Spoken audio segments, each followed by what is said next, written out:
Olá, tudo bom? Meu nome é Raquel, sou dirigente do Templo Espírita Raio de Luz. Hoje nós vamos falar sobre os atabaques, tá? Também conhecido como ilus. Então vamos lá. O som é a primeira relação com o mundo, desde o ventre materno. Abre canais de comunicação que facilitam o tratamento. Além de atingir os movimentos mais primitivos, a música atua como elemento ordenador, que organiza as pessoas internamente. Os tambores começaram a aparecer pelas escavações arqueológicas no período Neolítico. O mais antigo tambor encontrado na escavação de Maróvia foi datado com 6.000 anos antes de Cristo. Os primeiros tambores provavelmente consistiam em um pedaço de tronco de árvore oco. Estes troncos eram cobertos nas bordas com peles de alguns répteis e eram percutidos com as mãos. Começou-se a usar peles mais resistentes e apareceram as primeiras baquetas. O tambor com duas peles veio mais tarde, assim como a variedade de tamanho. O atabaque é de origem árabe e foi introduzida na África por mercadores que entravam no continente através dos países do norte, como o Egito. São 3 os atabaques de um terreiro: o rum, o rompe e o lê, sendo o rum o atabaque maior, com o som mais grave. O rumpe seria o segundo atabaque maior, tendo como importância responder ao atabaque rum, e o lê, que seria o terceiro atabaque, onde fica normalmente os ogãs, que são menos experientes. O rum também é responsável por dobrar e repicar toques, para que o toque não fique repetitivo. Os 3 atabaques que fazem soar o toque durante o ritual também são responsáveis pela convocação dos deuses. Além dos atabaques, algumas casas usam também o agogô e o xequerê. Os atabaques são instrumentos de grande importância dentro da casa, pois são os segundos assentados mais importantes da casa, por isso devemos respeitá-los como se fossem orixás.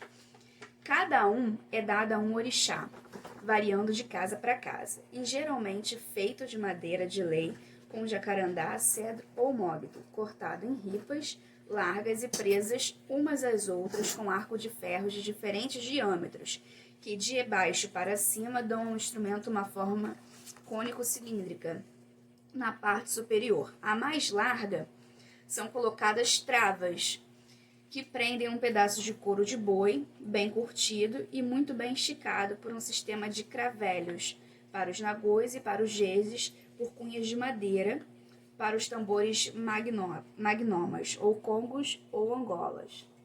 O couro também merece cuidados. Se passa azeite de dendê ou azeite doce e deixe-se no sol para que o couro fique bem esticado e para produzir um som melhor no atabaque. A variação de dendê ou do azeite doce ou de dendê, depende do orixá pelo qual foi entregue o atabaque, tá?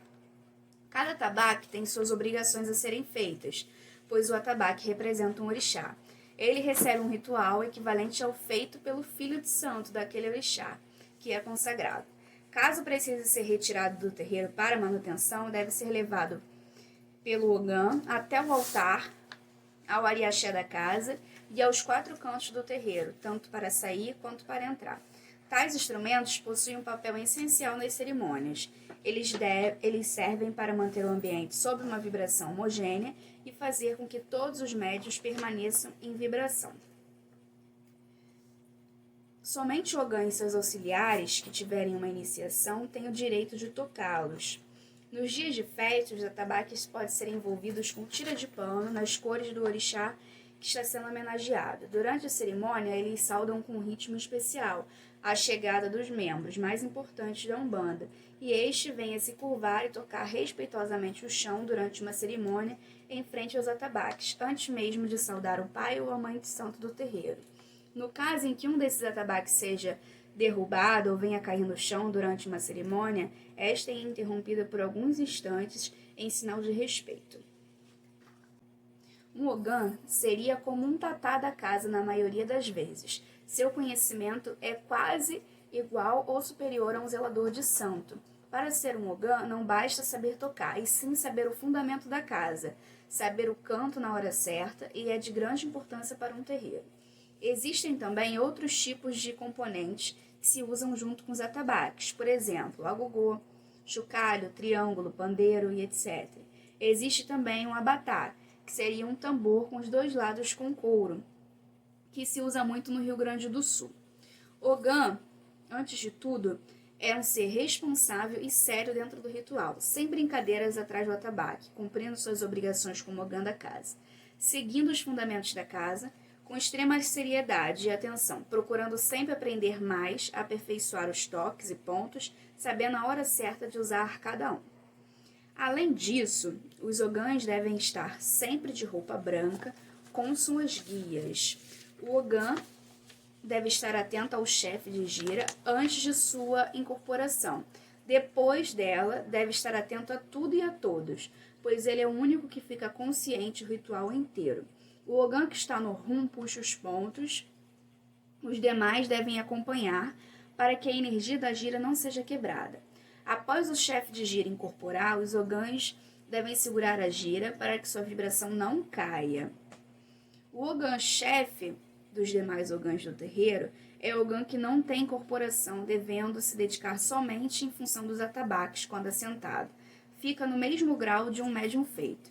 Quando um terreiro não possui um ogã-chefe, é dado ao ogã com mais tempo de atabaque, mais experiência, o cargo de ogã e a responsabilidade do rum. Sendo assim, ele assume os atabaques.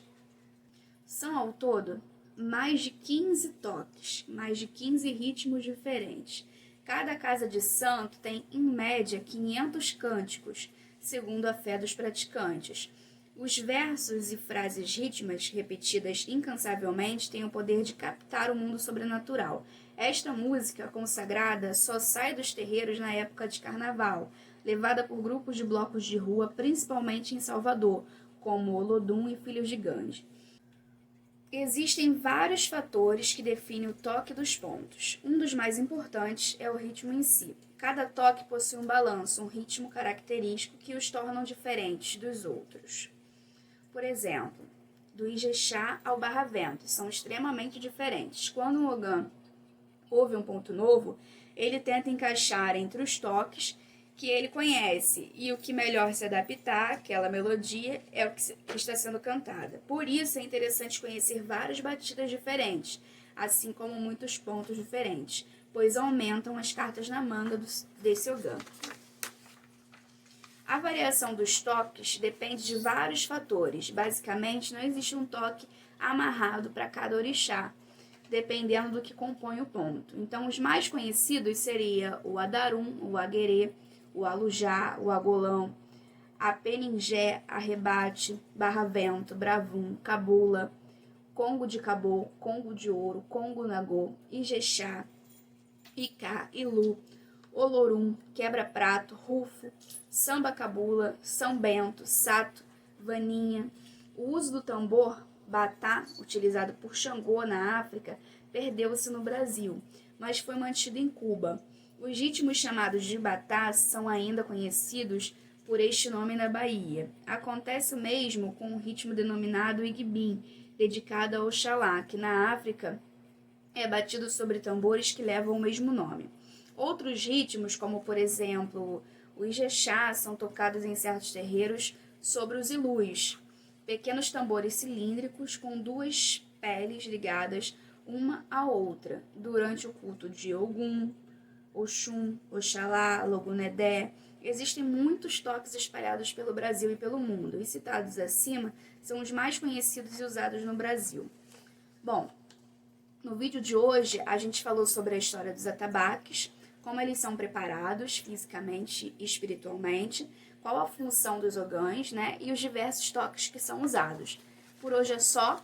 Pai Oxalá abençoe vocês.